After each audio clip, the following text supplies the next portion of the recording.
Thanks, Green. You said the president was responsible for gas prices coming down. Is the president responsible for gas prices going up? So it's a lot more nuance than that, right? Peter, you know this. There have been global challenges that we have all have dealt.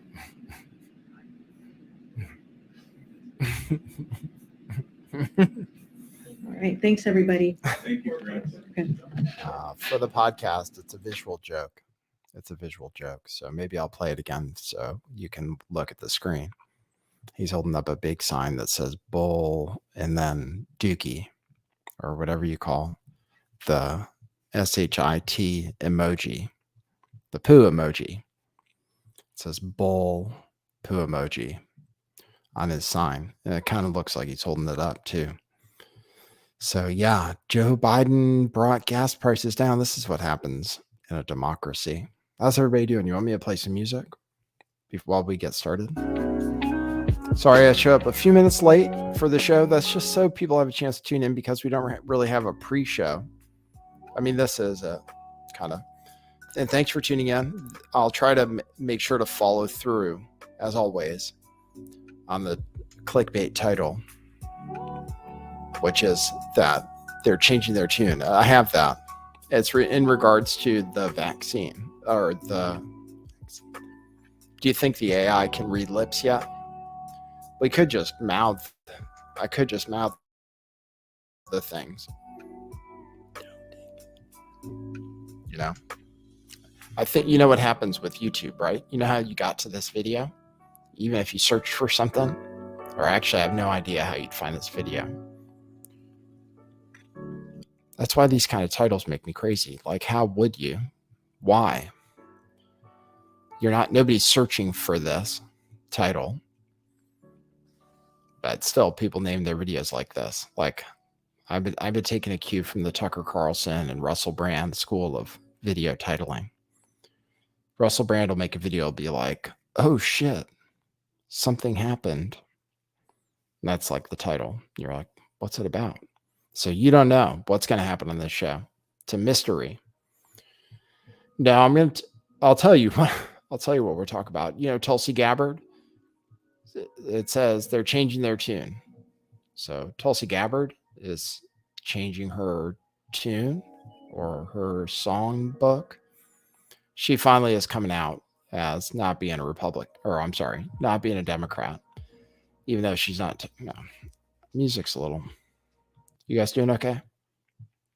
You guys enjoying the show? I have somebody trolling me right before the show started. I'll tell you about that.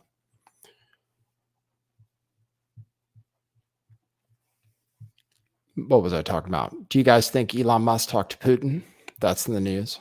So I'm going to cover that story. I'm going to cover the economy a little bit. And then, I have a bunch of stuff about which I'm going to tell you about. Oh, and how's that going to work for the podcast? There's no lip reading in the podcast. Just so you know, there is a full archive of all these performances that have happened daily for all these years. A lot of it is available on podcast. You can listen to it. And a lot of it may have important messages in it. So you could go back and check. If you're ever missing Lift the Veil or you want to catch up on something, just search for Lift the Veil wherever there are podcasts. And there is a very popular podcast of this show. So, and shout out to people who actually listen to it that way. And like I said, I don't know how they find it, but somehow people do. Somehow you're here right now. I don't understand. I don't know how it all works. Anyway, I have stuff about that I'm going to tell you about. And I was concerned I wouldn't be able to talk about it on YouTube, but I think it's all safe. I have some people who've changed their tune about the vaccine, like Piers Morgan, for example, and Dr. Drew. So I am following through. There's some news about Kanye West, this character who I hope you're becoming familiar with, all these characters that are going to be the standard attack vehicles against anything that you might like. One of them came out today with a little attack piece on Kanye West, suggesting that he's maybe having a bipolar episode, which maybe he is. And maybe that's okay. Maybe we need to make room in society for people to have bipolar episodes without being censored, because that could make it worse for their mental health. I mean, if we're convincing parents their kids must be trans by saying they're going to kill themselves, so just be like, oh, no. If you censor Kanye West, who knows what might happen? So you shouldn't censor anybody because, right? That's how important freedom of speech is. That's how important it is that people be allowed to speak on the internet, which is why I'm trying to follow all the rules to speak on this, the most mainstream platform there is on YouTube, while also having backup on Rockfin. And so, so far, so good that I've been on here, but on YouTube lately, but the channel was constantly under strikes and constantly being deleted before. So if the channel ever does get a strike or anything, remember that there is backup on Rockfin at rockfin.com/lifttheveil, where it's monetized and stuff, and the show goes on, and where the show had been before it was on YouTube. So in case something does happen, I try to follow the rules, but a lot of people try to do that and they still get screwed off. So all right, so I'm going to show you some stuff though anyway, at my own risk. Going to talk to you a little bit about John Fetterman and maybe about the election, maybe some stuff about the economy, like I said. So welcome to the show. We'll get it started for real. Let's see.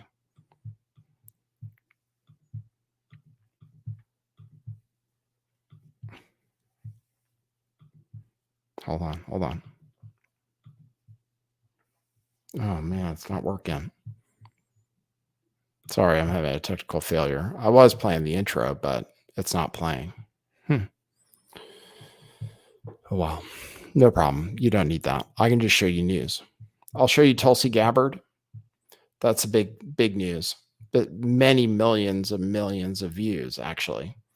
Tulsi Gabbard, who I've talked about a lot on my show, has come out and said that officially now she's leaving the Democrat Party. So let me play you the short version of her announcement, but she did do a 30-minute long version of the announcement on YouTube today. It was her first podcast. So Tulsi Gabbard is now officially doing the same thing I do. So now she's a competitor. So she's doing a podcast too. And this is her first one. So this is how she was getting attention for it. It was a 30-minute podcast. I think it was scripted. I think it was scripted, mostly, from what I could tell. But she hit on like almost every issue. I made sure to watch the whole thing for you because Tulsi Gabbard, I've said in the past, and I will say she's my favorite as far as like if I had to choose one politician, it would be either Tulsi Gabbard or maybe Rand Paul, both of them. Rand Paul is kind of maybe even better, but Tulsi Gabbard is like, I consider her a good politician. She's my type of politician. But I don't want people to know I support her because, I'm controversial. But I support her from arm's distance. But here she is saying that I'm leaving the Democrat Party, she said. I'm leaving the Democratic Party, she says. Okay, so let me play that for you. Tulsi Gabbard. I can no longer remain in today's Democratic Party that's under the complete control of an elitist cabal of warmongers who are driven by cowardly wokeness, who divide us by racializing every issue and stoking anti-white racism, who actively work to undermine our God-given freedoms that are enshrined in our Constitution, who are hostile to people of faith and spirituality, who demonize the police but protect criminals at the expense of law-abiding Americans, who believe in open borders, who weaponize the national security state to go after their political opponents, and above all, who are dragging us ever closer to nuclear war. Now, I believe in a government that's of the people, by the people, and for the people. Unfortunately, today's Democratic Party does not. Instead, it stands for a government that is of, by, and for the powerful elite.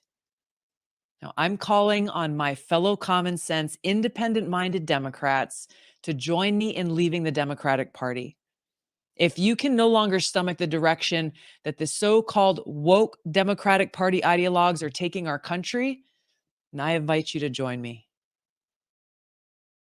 Okay, so do you guys like Tulsi Gabbard? Some people say, what do people say negative about Tulsi Gabbard? Let me say that, because I do try to follow all the different conspiracy theories. Some people who don't like Tulsi Gabbard claim that she's actually a gun grabber. And it may be, I'm not sure what it was that she supported, if it was an assault weapon, something or other, but she seems in this video, the longer video, she says that she criticizes Beto O'Rourke for saying he would take away your AR-15, he would take away your AK-47. She criticized and quoted from the Supreme Court opinion about being able to carry legally in New York as if it was a really good thing. And she brought up how abortion activists are being targeted by the Department of Justice. She brought up how women's rights are under attack because of trans rights, or I don't know how to describe it, but because of the things they're thinking about doing to Title IX, for example, to take away rights from naturally born women. Is that what we call them? Or biological women? So she brought up a lot of these controversial issues, as well as saying that the left is not democratic. Yeah, let me play some more clips. You got to hear Tulsi Gabbard. I mean, as long as I'm going to say that I like her, might as well play some of it. Right now, people are saying, from what I can tell, people see her as a vice president. Nobody sees her as a president, I don't think. People are seeing her as a vice presidential pick to go along with DeSantis. That's what some people are saying.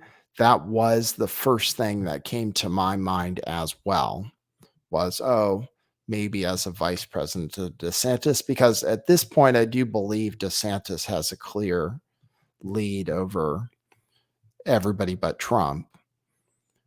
And I don't know that he's going to get caught, but it's possible. I mean, and then there are some other interesting people who are running. But she said some things about free speech in this.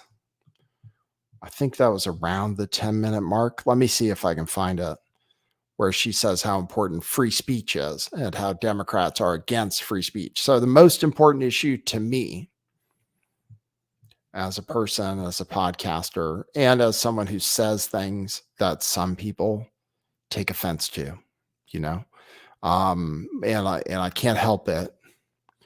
It's important to me to have freedom of speech more than almost any other thing. So when there is a candidate who talks about freedom of speech, that perks my interest naturally. So let's see what she said about it. This is on her new, and she has a nice camera and everything. I think she's married to a guy who's like a cinematographer or something, because she's always had like really professional looking photo shoots on her social medias. Anyway, let's hear what she says about free speech. Let's see if I have it. Their families and children of these Supreme Court justices live. When the party in power does not believe in the rule of law, but they're responsible for writing and enforcing laws, our democracy is doomed. Today's Democratic Party does not believe in our constitutionally protected right to free speech. Fostering diversity of thought and freedom of expression is the very foundation of any flourishing democracy. Democratic Party leaders don't agree. They are led by fanatical ideologues who pose a threat to our democracy because they don't believe in freedom. They don't believe in freedom of speech. They don't believe in freedom of thought, freedom of religion. Because of that, they try to censor speech that they don't like, labeling it as, hey, this is misinformation, this is hate speech, this is violent speech. And they are working hand in glove with corporate for-profit media and big tech to smear and silence political opponents and anyone who dares to challenge their authority, their narrative, and therefore exposing their insecurities. Not too long ago, the Biden administration even tried launching their own Ministry of Truth with the objective of controlling what information we are allowed to read, hear, and say. They will determine what is misinformation, what is true, and what is not. Now, their ideology is one of hate and divisiveness rather than respect and love, aloha. Aloha. And they stand diametrically opposed to traditional liberalism. All right. So what are the positives, I think? Well, first of all, I've always liked Tulsi Gabbard, and actually as a Democrat in California. So like if ever everybody wanted to expose me, they say, oh, he's a registered Democrat. But actually the reason I registered as a Democrat was to vote for Tulsi Gabbard in the primary. And I think you had to be registered as a Democrat to vote in the Democrat primary. So that was why I did that one thing. And now I haven't really voted in a while. The vote, because people like Tulsi never win. Like she couldn't get any support basically. And I don't know if she has what it takes or if she's dynamic enough or what, but she's smart enough and she says all the right things. And she's not afraid to talk about controversial stuff.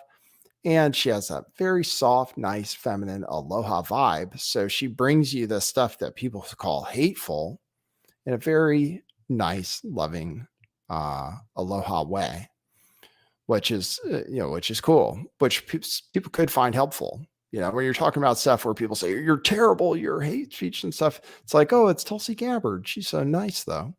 But people still say she's a demon, like Hillary Clinton does. I mean, they'll still demonize her. They'll still say she's hateful, transphobic. I mean, they will say all that stuff about her. And they'll think that too. But people who see through all that stuff and listen to her, she says she makes all the right points, basically. Pretty much she hit on like all the different, cultural issues and stuff. The only thing I don't think she got into, which is obviously in the news right now, is the only thing I don't think she got into was trans kids. So, and that is an issue where I feel like if I was advising someone politically, I would say it's kind of like a safe issue to dip your toe in and just say, hey, you don't agree. But then, and many politicians in many places, especially more conservative places, are doing that. But I do think that's the right thing to do, is to say, this trans kid stuff, we got to put a pause on that. Just like hormone blockers, we'll just put a pause on it. So anyway, that's Tulsi Gabbard, and that's the Tulsi Gabbard show. And not only that, I got a notification that she just started a Substack. And actually, I have a Substack too. And if you want to never lose touch with me, and like I said, I haven't even gotten a strike for a while, which is crazy, knock on this. But if you need the final way to reach me, substack.com/lifttheveil. No, different. lifttheveil.substack.com. lifttheveil.substack.com is where you get every day the podcast goes on there, and it's like a podcast server. And every day Well, that's what you get. Yeah. You get the podcast, and I even put the YouTube video too, and it goes to your email. That's the deal. And then you go on my email list, and then I'll market to you relentlessly. No, I'm just kidding. You'll just get emails when the show comes out, and then you can listen to the podcast or what have you at lifttheveil.substack.com. And you can also support the show at Substack by becoming a monthly subscriber. I use that instead of Patreon. So if you want to do a monthly thing, you can do that at lifttheveil.substack.com. If you want to support the show, we do work for tips. Like a stripper, only, I don't even know how to compare myself to a stripper. More entertaining, less entertaining. I don't know, more compassionate. I actually care. Unlike a stripper, I actually care about you. I could say that about your well-being. And you don't have to tuck it in my G-string. You can go to buymeacoffee.com/lifttheveil. Buymeacoffee.com/lifttheveil. And there's somebody on there today who has been trolling me. And at first it hurt my feelings. But then I wonder how to encourage them to troll me more, because every time they troll me, they give me another coffee. So, but I don't even have to read their brewed coffees, but they're in my buymeacoffee.com/lifttheveil. You can go there and you can read messages that people leave. So leave me some of those, and then maybe I'll take phone calls. Maybe I'll extend the show if I get some of those super chats during the show. So we appreciate it. Yeah. And if you don't like me and want to tell me about it, you buy me a coffee and you can tell me about it. That's fine, I guess. You want to talk about, okay. Now I got to talk about the news on the vaccine. So every time you talk, YouTube transcribes what you say, and then they use that. So if people are searching for it, information about the vaccine, maybe they'll tune into this show. This guy from, a Pfizer executive was quizzed today in front of the European Parliament about the shots and about the testing. So let me show you that and the results from it. So the Pfizer executive is asked whether the vaccines, I got to be careful. Everything I'm about to show you, no matter what you see, just the important thing to remember is that the CDC says that the vaccines are safe and effective and that everybody should take them. Whatever, all the way up to whatever one you're supposed to get, the CDC says that they're totally cool, regardless of anything you hear me play on the screen here. Just remember that. All right. So here's this guy talking to the Pfizer executive. Let's see.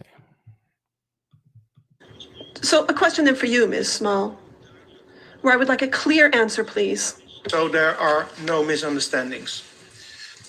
Was the Pfizer COVID vaccine tested on stopping the transmission of the virus before it entered the market?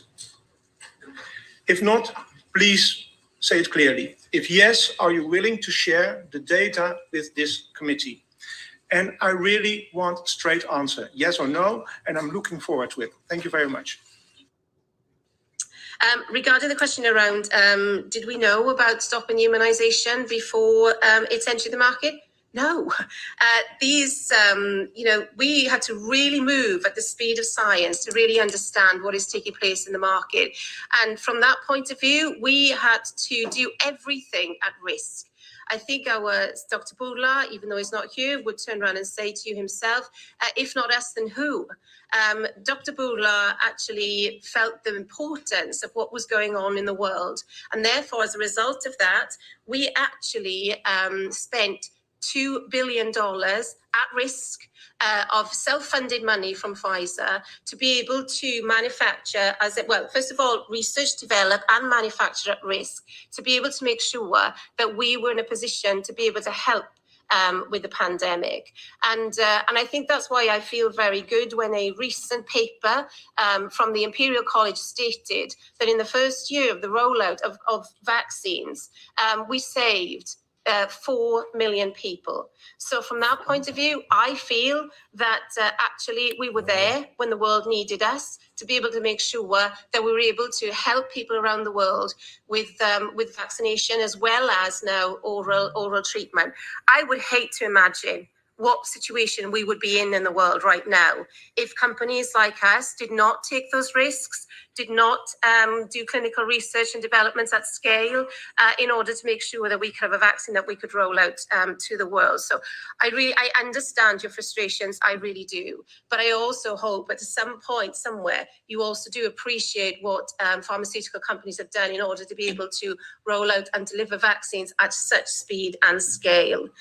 All right. So there she said that the vaccines were not tested for transmission to see if they stopped with transmission. So I don't think that's misinformation. The person from Pfizer said it, that the vaccines before they were rolled out were not tested as to whether they actually prevented transmission. So this guy who asked her questions, who is a member of European Parliament, made this commentary about it. And this has a lot of views on Twitter. If you don't get vaccinated, you're antisocial. This is what the Dutch Prime Minister and Health Minister told us. You don't get vaccinated just for yourself, but also for others. You do it for all of society. That's what I said. Today, this turned out to be complete nonsense. In a COVID hearing in the European Parliament, one of the Pfizer directors just admitted to me, at the time of introduction, the vaccine had never been tested on stopping the transmission of the virus.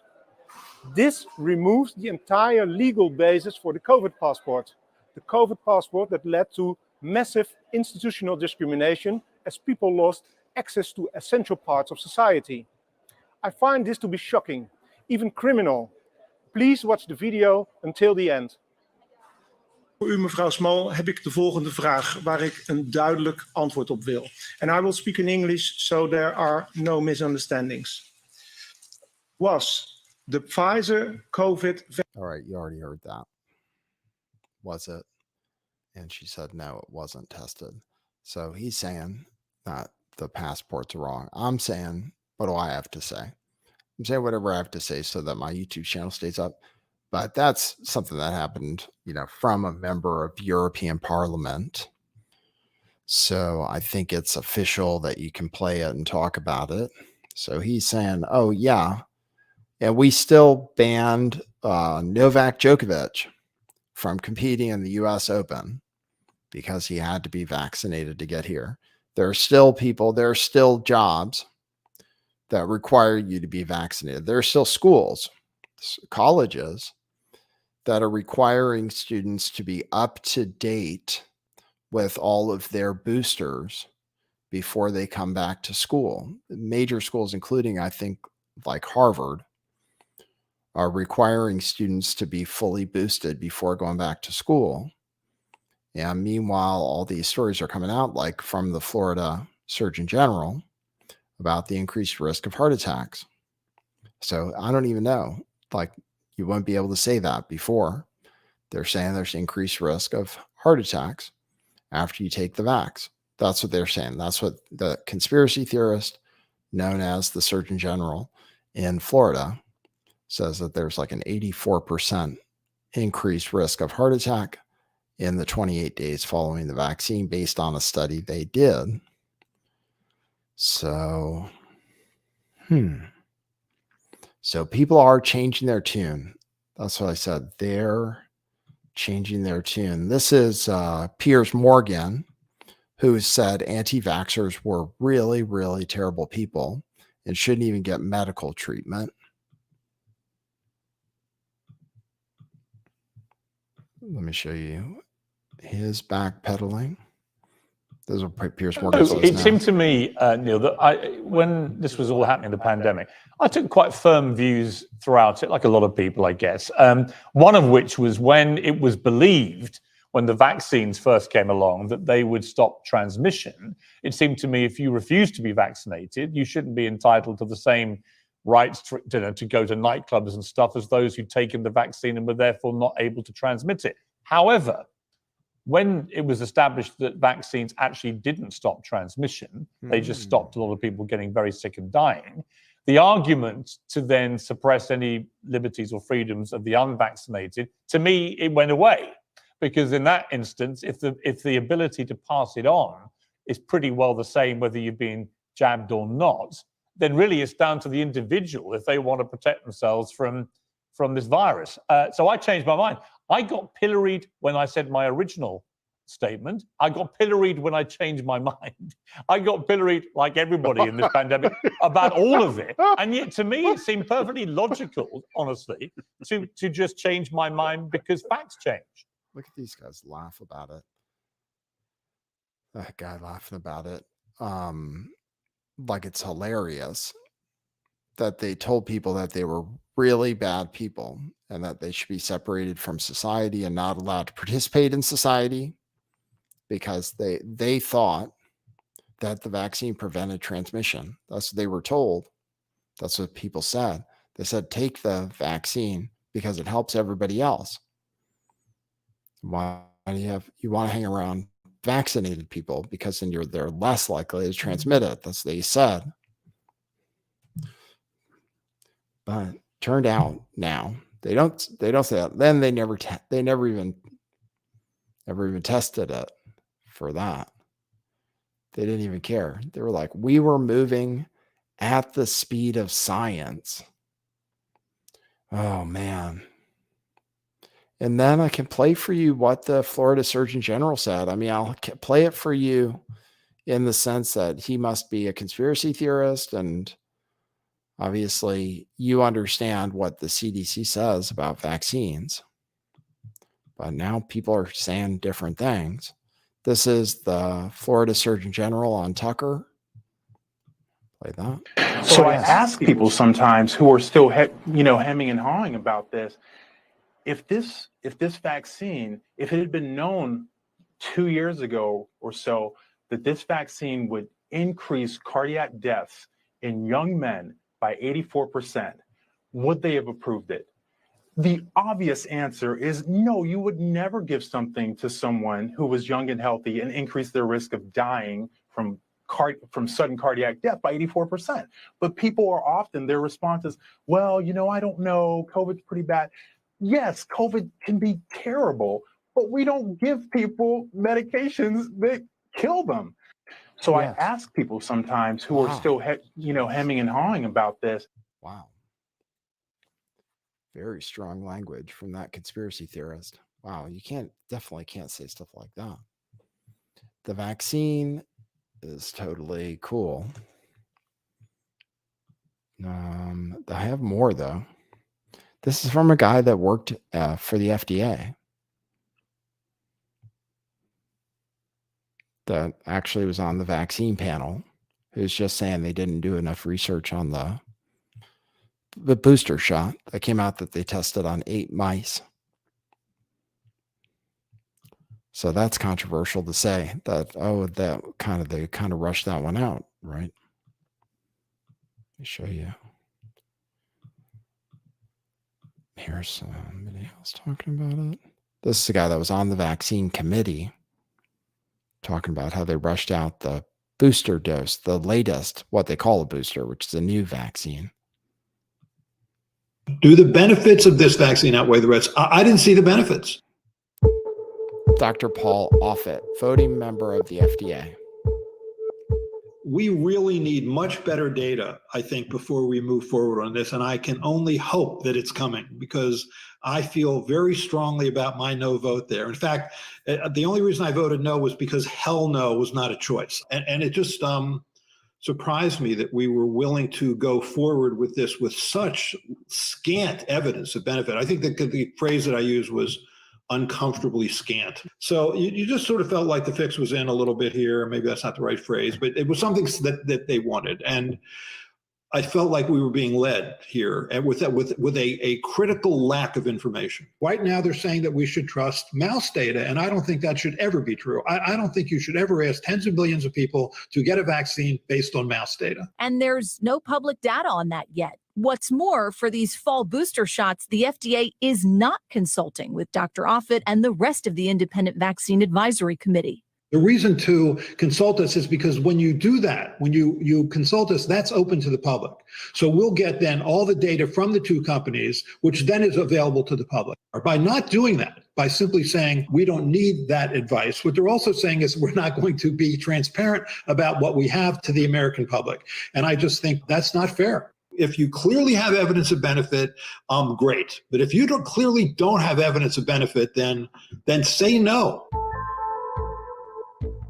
Eek, ook, eek. No.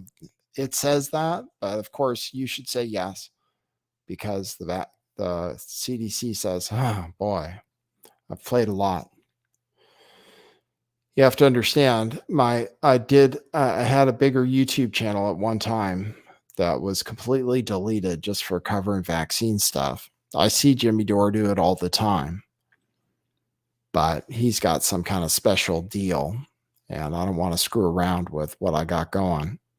So I think that's it. I'll leave. I could play you Dr. Drew, but I'm not gonna. I can play you something from Asim Malhotra, who's the latest, who's the doctor who's kind of prominent in the UK, who was in the latest vaccine documentary, Safe and Effective: A Second Opinion, just talking about whether you can trust the WHO to look out for your best interests. So I can play that clip for you. Can you trust the WHO? And what many people don't know, which I'm going to tell you now, is the evidence for the harms of sugar in the population and the way that labeling on foods was influencing the consumption of sugar was available as early as 2003. And the WHO were about to issue guidance saying our populations need to reduce their sugar consumption, and we're going to do our bit to make sure the food industry reduces the amount of sugar they're adding to foods and all that kind of stuff. And their guidance didn't happen. It was revoked because George Bush's government in the United States basically threatened to withdraw their funding from the WHO if they came out with guidance on reducing sugar in 2003 because they were lobbied by Coca-Cola. Wow. So the WHO, they do a lot of great things. They're not completely independent, and they're conflicted, and there are funding issues there as well, and people need to know what's really going on. And what many people don't know, which I'm going to tell you now. Okay, so you got that.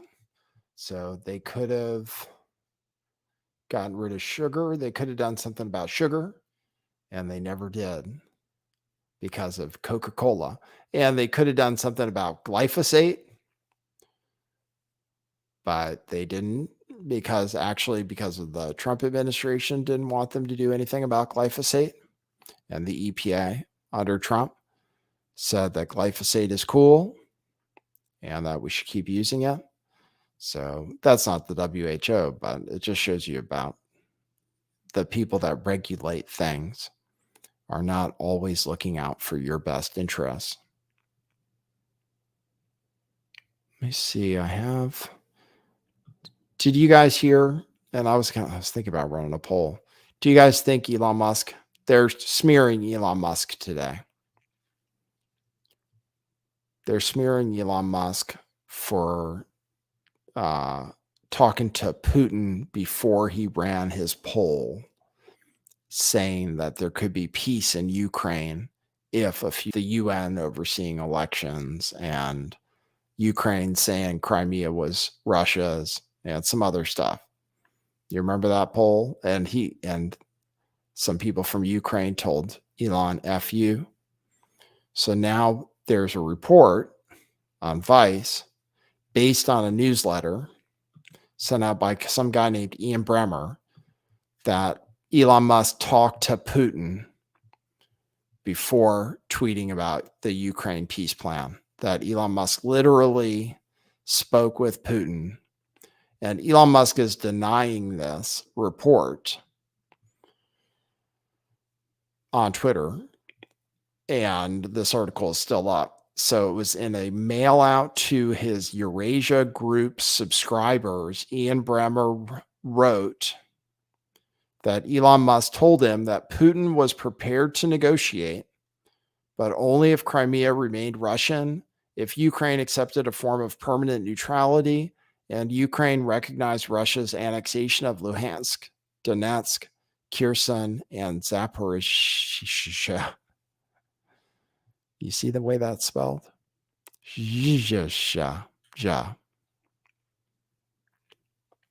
Literally, if you're listening on the podcast, it has a ZH combination. No idea what they say.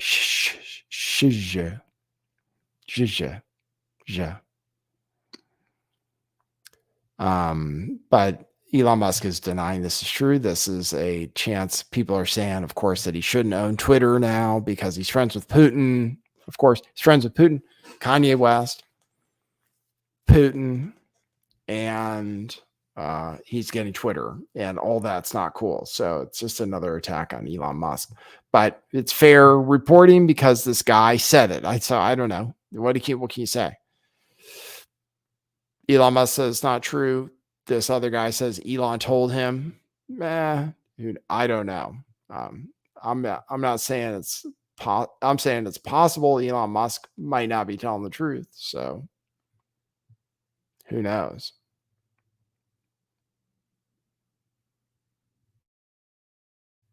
What do you guys think? I'll run a poll. Did Elon talk to Putin? See what you guys think.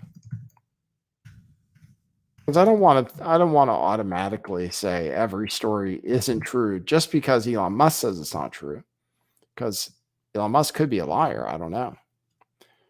He has questionable behavior sometimes. See if it works. All right. So I'm running a poll. Did Elon talk to Putin before tweet? And then if everybody says he definitely didn't, then I know you're all Elon Musk sycophants. So I have to tell you about the economic doom. But first, do you guys know I'm looking to bet on the elections coming up. And I'm looking at all the different competitions, and I bet on Carrie Lake in Arizona. And so far that bet's going well. In fact, she's definitely already favored. Then you could take Republicans to win the House too, because it's almost guaranteed. And I think you can buy, I bet on, what's it called? predictit.org. And you can bet on these different things. And you can bet on who's going to win the Senate, who's going to win the House. I think with gas prices going up and crime being on everybody's mind, that the Republicans are in good shape to do well. But they're still not favored to win the Senate right now. One of the reasons they're not favored to win the Senate is that there's a stroke victim who's leading Dr. Oz in Pennsylvania. So if you guys aren't familiar with that, I just want to just let you know. There's this guy running in Pennsylvania, and I don't love Dr. Oz. Otherwise, I would maybe wager on him. I don't care for Dr. Oz that much. So I don't want to necessarily bet on him. But he's running against a guy who had a stroke and is kind of like, he's not, there are real questions about his mental fitness.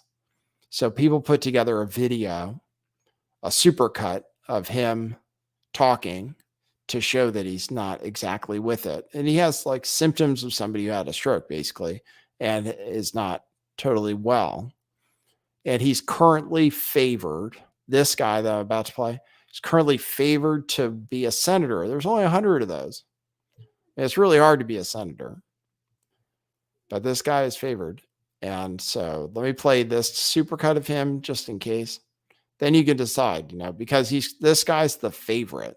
And this is one of the races that could swing because they say this guy's soft on crime. Everybody's concerned about crime. Things are, gas prices are going up. Things are going the Republican way.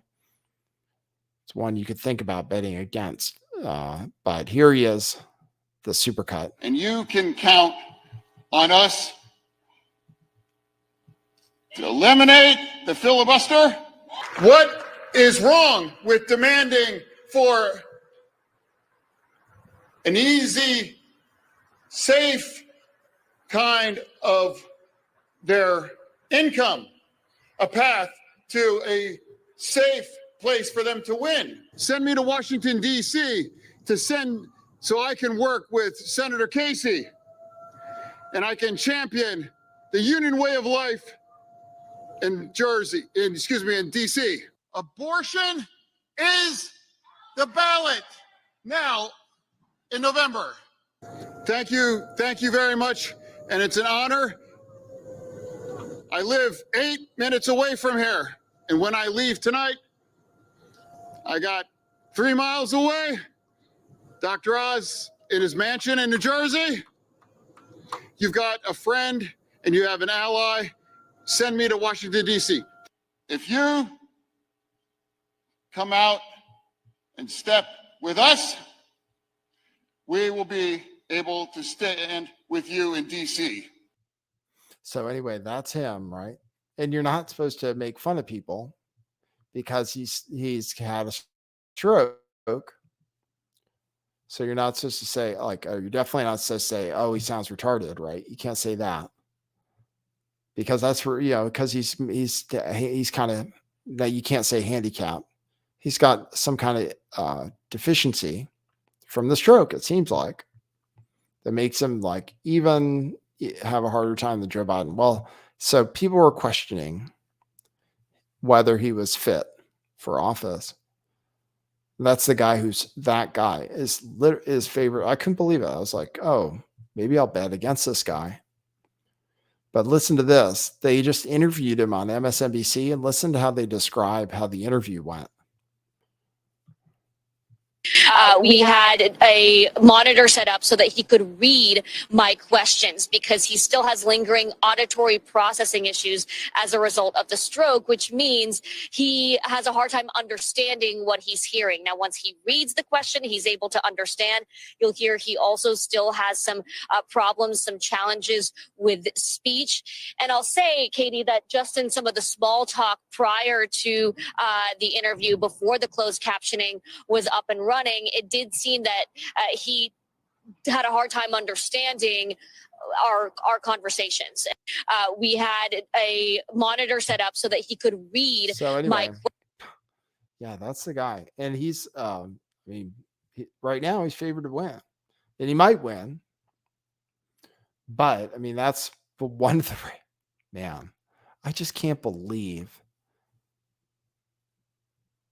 who ends up being the candidates. This is why it's hard for me to vote most of the time. It's because by the time it gets to the final candidates, they're always just, it's this guy against Dr. Oz.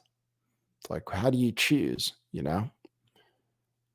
I guess you got to go with Dr. Oz, but still, it is Dr. Oz. And I don't think he's going to win, apparently. That's the current state of things. I don't know.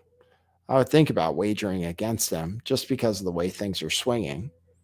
But yeah, that's Fetterman. Says he can't even understand. He has to have stuff actually translated for him. All right. Let me show you Kanye West. People are saying he's having a bipolar episode. That's what's being implied. Anna Merlan is one of the hatchet people who works in the media. She wrote about me in a book. She said I was a used car salesman. That's what she said, to try to disparage me. And she wrote an article today where she got clips of Kanye West that did not make the Tucker Carlson show. So she put those in this article. One of them is really interesting. He mentions making a city that runs on kinetic energy and free energy. So he mentions that he was vaccinated. He mentioned that Planned Parenthood founder Margaret Sanger created Planned Parenthood with the KKK to control the Jew population, he said. And he says he is one of the black really are the true Jews. So he has kind of bought into the black Hebrew Israelite point of view, which is that black people are the true lost tribes of Israel, and that the people that say they're Jews, therefore, are actually imposter Jews, are not the real Jews. The real Jews would be the black people, black and Native American, I believe. That's how that theory goes, which she talks about, the black Hebrew Israelites. Let me show you what he says about. Let me show you what he says about free energy communities. Anymore. I'll talk to him if I see him. Yep. But I guarantee you he see me. And I have visions that God gives me just over and over on community building and how to build these free energy, fully kinetic energy communities where we put the least impression on the earth. We're not building the new New York skyline cockfight, that we are humble in the way that we present ourselves. We've got to rethink who we are as a species. There you go. So he has visions that God gave him about a free energy, fully kinetic energy community. So yeah, he might be having what people call a bipolar episode, but how important is mental illness for our society? Like, there is a reason that people have these things, right? They have to say there's a reason, because otherwise it would have been selected out of us. We would never have people with schizophrenia and stuff if it wasn't somehow important. So he's bipolar, they say, and sometimes he has episodes, they say. And sometimes it's true that sometimes he talks a lot of shit all at the same time and then goes away for a while and then comes out and talks a lot of shit, gets himself in trouble, says a lot of controversial things all at once. Sometimes he breaks down crying and stuff, but he's also said things that nobody else in their right mind would say. And it's not all crazy. You know what he's saying? It's not all. So sometimes society needs people who are not neurotypical, who are a little different. And that's what Kanye West is. He's not like everybody else. And yeah, sometimes maybe he has what they call episodes, but he speaks much truth while he also speaks some other crazy shit sometimes. I mean, he does say some stuff that, I don't know, kinetic cities, I don't know. If God gave him a vision of it, though, he should pursue it, if he has any friends left. But I might suggest, in order to make the kinetic cities come to life, he might need help from some Jewish people, or he might want help from some Jewish people, because they might be able to help him out with that. So he should think about it. He should think about whether he wants to be friends with Jewish people in the future, because of some of the things he said. He says he would teach his kids Hanukkah because they'd learn financial engineering. I mean, that's kind of funny. He said he'd rather his kids learn Hanukkah than Kwanzaa because at least they'd learn some financial engineering. I'll play that. Financial engineering. I don't know if they teach that. I was biting my tongue on my political opinion because I thought it would be better for my children. And now you look up and my kids are going to a school that teaches black kids a complicated Kwanzaa, I prefer my kids' new Hanukkah than Kwanzaa. At least it will come with some financial engineering. Kwanzaa doesn't, so they don't teach even Christmas itself. Christ Mass was biting my I think it's funny. I don't think they teach financial engineering. Financial engineering is different than what he thinks it is anyway. But he is funny. I mean, whatever. Free Kanye, I say. Let him be himself. It's better for him. It's better for his mental health that he be able to speak. And people want to criticize him. That's cool. I'm worried he's going to lose his deal with Adidas. And people like those Yeezys. People wear those shoes. Who's going to make his shoes for him, you think? Who's going to work with him? You think he's going to get totally canceled? You can't, they say you can't criticize. You know what they say, anti-Semites? They say they're like, pay attention to those you can't criticize, right? That's what those anti-Semites say. If you want to know who's in control, look at who you can't criticize. That's what anti-Semites say. But so if that's not true, then he should be fine after all this is said and done. If that is true, then his career is over pretty much. So we'll find out if those anti-Semites are right. But he did say some stuff that I could see being offended by.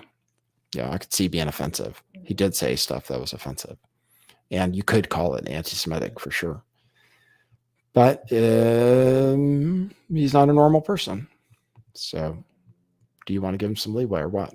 All right. You can support the show by going to buymeacoffee.com/lifttheveil. We have basically our financial end times are kind of here. So the Bank of England said they're printing more money today, but only for the next 3 days. So we have 3 days until the end of the world in the UK, apparently. So the Bank of England came out, said, first of all, they're buying more stuff. First of all, they're going to print more money than they said they were gonna, to buy more stuff than they said they were gonna, which is going to make the pound weaker, and the pound is down now. And then they're going to stop in 3 days. And they said, everybody get your shit together, because in 3 days this party's over. So we'll find out. So it's basically what I said was going to happen. What I've been saying on the show about the economy is that there would be a problem in our credit markets. And that's what is happening, is problems in credit markets. It happened in the UK first, but then we'll have it happen here too, maybe in corporate bonds, maybe in government treasuries. But it will happen, and the Fed will do the same thing the Bank of England is doing right now, and they'll print money. But until that happens, things are, the stock market is way down every day. Last 5 days, it's been going down. It's going to keep doing that. And when there is a crisis, which is coming, pretty sure. I mean, I'm looking at the evidence. Bank of England, credit market cracks start to appear. I'm just talking some headlines. Credit market cracks start to appear. That's what I said was going to happen, is credit market cracks. The IMF says cut their global growth forecast for next year, saying it's going to be bad, saying, quote, the worst is yet to come, unquote. That's what the IMF says. They all want the Fed to stop raising interest rates. Mortgage rates just hit over 7% right now. So the housing market is set up for real problems coming up. So we have inflation numbers coming in the next few days. Inflation numbers come out tomorrow and the next day. And so if those are high still, then look for serious pain. If they're all of a sudden inflation goes away, which it could, it will, then look for the stock market to go up. So we'll see what happens. Let me check my Buy Me a Coffees. Thanks to everybody who supports the show. even people who support the show just to troll me. The people in the poll think Elon might have actually talked to Putin before the tweet. That's an interesting poll. Thank you. Thank you for that feedback. Thanks everybody for voting on the poll. It's almost 50-50. Most people say no, he didn't talk to Putin, but it's 53% to 47%. Well, that's an interesting poll. All right, let's check out the Buy Me a Coffees. Thanks, Brian M. You're the man. Who says, just add into the Scrooge McDuck Gold Coin Swim Fund. That's what I need. Thank you. Thank you. Lorena said, bought a coffee and said, Nathan, I was wondering if you, Jelena, or anyone else here have heard of Brendan O'Connell. He talks of East India Trading Company, the coming smart city gulags in New York, LA, Chicago, Ukraine, and also about Ron DeSantis being another Obama. Interesting. Yes, I'm familiar with Brendan O'Connell. Brendan O'Connell, I can't say, I just don't have any comment, actually, because I don't want to say anything. I don't know a lot about him. I don't have a lot of people on my show, as you noticed. Even though I do enjoy doing interviews, I only like having particular people on sometimes. So anyway, yes, I am very familiar with Brendan O'Connell, though. Thank you. Thanks, Fledgling, who said, Jules E. 111 D Live Chat says Gabbard is part of the WEF. Yes. Tulsi Gabbard, I forgot to talk about all of the Tulsi Gabbard conspiracy theories, or not conspiracy theories, but true things. She was a WEF young global leader at one point. She is also part of the Council on Foreign Relations in some capacity at one point. So people who are anti-Tulsi Gabbard will always say that she's WEF or that she's Council on Foreign Relations.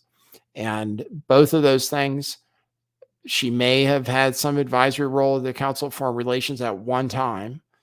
I don't know if she does now. And she, yes, may have been WEF, Young Global Leader, at one time.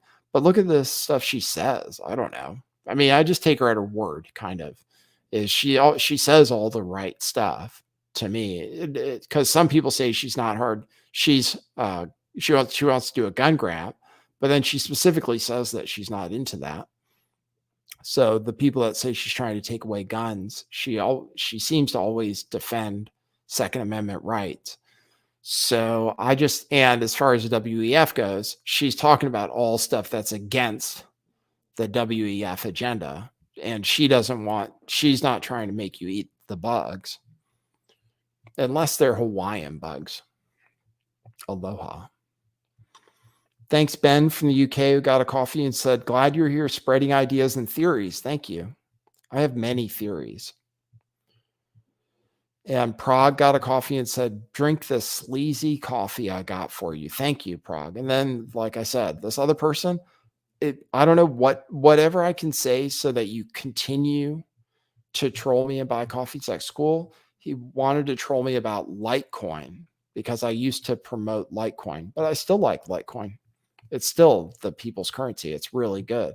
So you can't hurt my feelings that bad just by bringing up the fact that I used to shield Litecoin. I've shielded a lot of things. Litecoin is not the worst thing I ever shielded on this channel, but and not even for personal gain. The things I shielded, like Bitcoin and silver, never even had a sponsor or anything. You want to buy a t-shirt? If you really want to piss me off, the person who's trolling me, buy a t-shirt at truthclothing.io. That's our website where we have t-shirts. I'm wearing this one today. It says Crypto Future. So you can get one of those and other crypto shirts at truthclothing.io. That's our website. We have stuff in stock. I pack it. You can get free Doshi stuff if you add it to your cart and whatever else. So, and you can leave notes there too. And you can leave rude notes, whatever. As long as you're buying shirts, that's cool. As long as you're buying coffees, you can say rude shit. That's fine too. Let me check Rockfin. Thanks on Rockfin for the tips. Thanks, Vogan Filter. You're the man. And thanks, Dave Ast, who says, appreciate the content. I appreciate you. I appreciate everybody. Thanks, everybody who supports the show. Couldn't do it without you. And hopefully everything's still cool even though I talked about the vaccine today on the show. But I think I said all the right stuff about what the CDC says and everything, right? So we're good. All right, guys. Thanks, everybody, for tuning in. Good to see you. And I'll see you tomorrow. The show is Monday through Friday at 5 p.m. Pacific time, 8 p.m. Eastern time, right here at youtube.com/lifttheveil-live, rockfin.com/lifttheveil, dlive.tv/lifttheveil, lifttheveil.substack.com, and anywhere podcasts are by searching for Lift the Veil. All right. All right. You guys got it. Thanks, everybody. Thanks for tuning in, and we'll see you at the next one. For now, that is what it is.